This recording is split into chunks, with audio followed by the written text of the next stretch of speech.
Hi friends, welcome back my channel. இன்றைக்கி இரமண ரோஜாவில் என்ன எபிசோடு அப்படிங்கிறது பார்த்துடலாம்.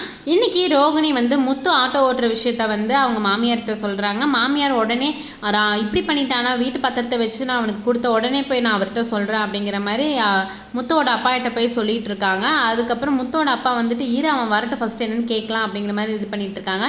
அப்புறம் மீனா யதார்த்தமாக வெளியே போகும்போது முத்து ஆட்டோ ஓட்டுற விஷயம் அவங்களுக்கு எப்படியோ தெரிய வருது. ஒரு பாட்டிகிட்ட பேசிகிட்டு இருக்கும்போது மீனா பார்த்துடுறாங்க. அதாவது ரொம்ப நாளாகவே ஆட்டோ ஓட்டிகிட்டு இருக்கிறது அப்படிங்கிறது தெரிய வருது. எதுக்காக ஆட்டோ ஓட்டுறாரு, கார் என்னாச்சு அப்படிங்கிற யோசனை பயங்கரமாக மீனாக்கு வருது.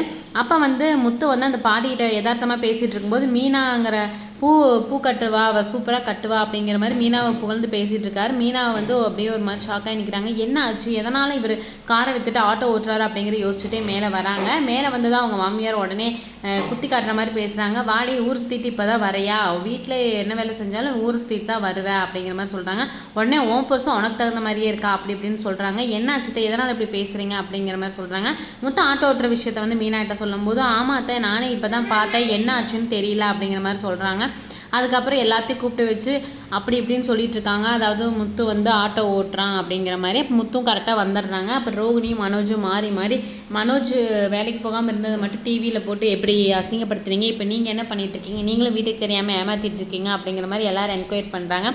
அதுக்கு ரவியோட ஒய்ஃபும் ஸ்ருதி ஆமாம் முத்து, நீங்கள் மட்டும் அன்றைக்கி பண்ணீங்க, இப்போ நீங்கள் என்ன பண்ணியிருக்கீங்க அப்படிங்கிற மாதிரி பேசுகிறாங்க.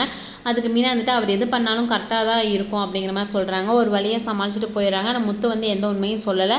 நான் ஆட்டோ ஓட்டிகிட்டு இருக்கிறது உண்மை தான், ஆனால் அது நான் கூடிய சீக்கிரத்தில் அது என்ன ரீசன் அப்படின்னு சொல்லுவேன்னு சொல்கிறாங்க. மீனா கேட்டதுக்கும் அதே பதில் சொல்லிட்டு போயிடுறாங்க. இன்றைக்கி எபிசோட் முடிஞ்சிச்சு.